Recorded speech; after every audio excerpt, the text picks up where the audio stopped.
Darktable 5.6 is out now with a heap of new features, and that's what we're going to dive into in this video. There is so much though, I'm probably going to have to split this up over 3 or 4 episodes. But let's go.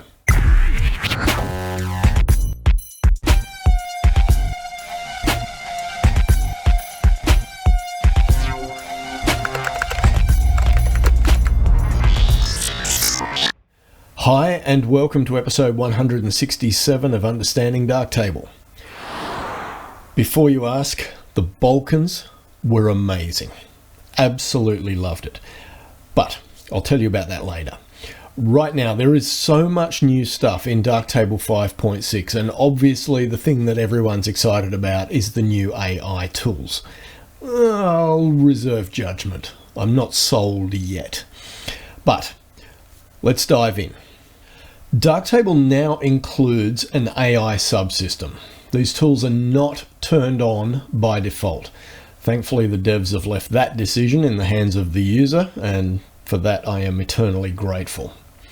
In order to activate the AI tools, you'll need to go into Preferences and search for the new tab called AI.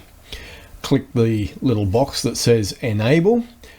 Then from the AI acceleration field, you can select your graphics card if you've got an openCL graphics card, or your CPU. Then click on Detect to the right of the OnX Runtime Library field. In the Models section of the window, you'll see a handful of tools. Now you can download all of them, but for the 2 masks options, just be aware that you can only have one of those active at any one point in time. So you can choose one or the other.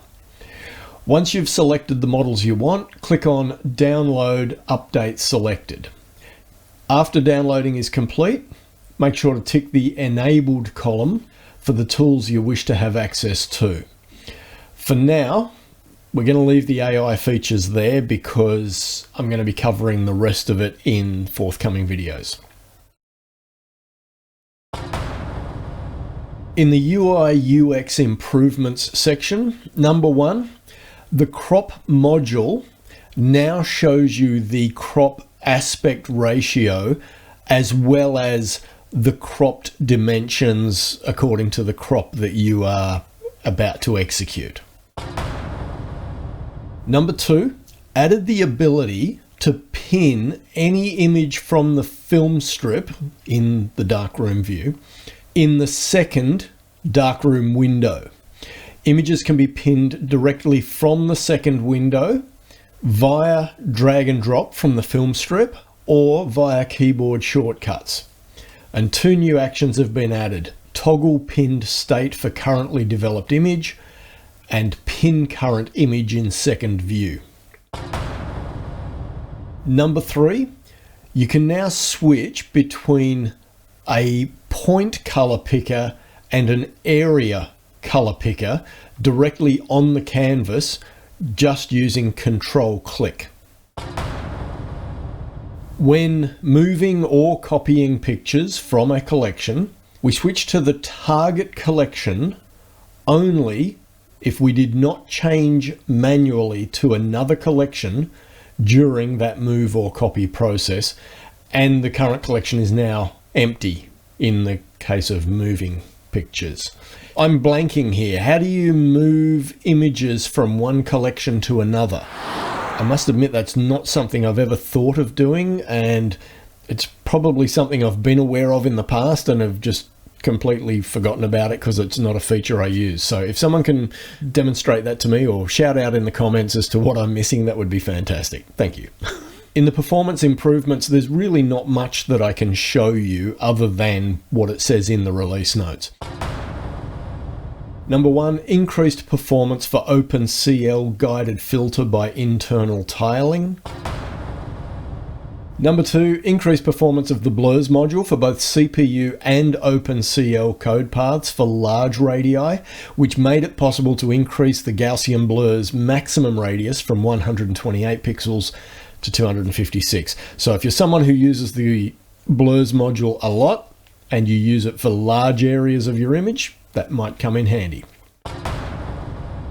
Number 3, increased performance of the overlay or composite module, and added an openCL code path. I take it that that means that in the past, the overlay or composite module was only using your CPU. It was not GPU accelerated. Number 4, avoid superfluous pixel pipe runs for faster darkroom processing and when selecting history entries.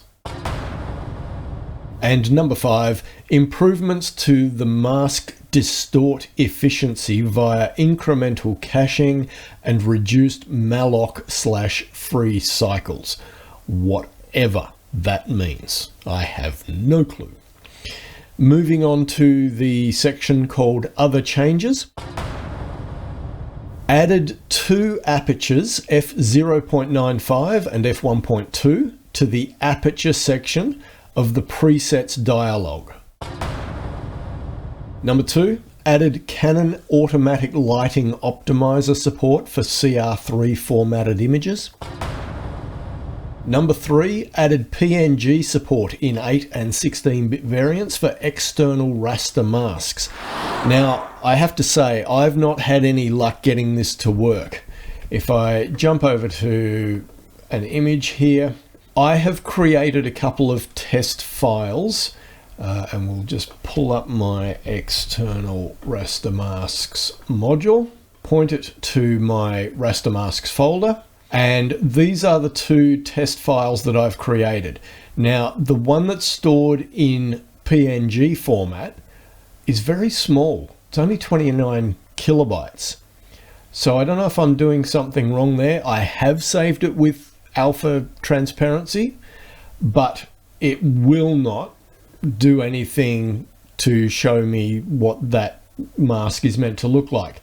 But if I use the PFM version, which is exactly what I created in GIMP, I just spent 2 minutes knocking something together in GIMP as a demonstration, that works just fine.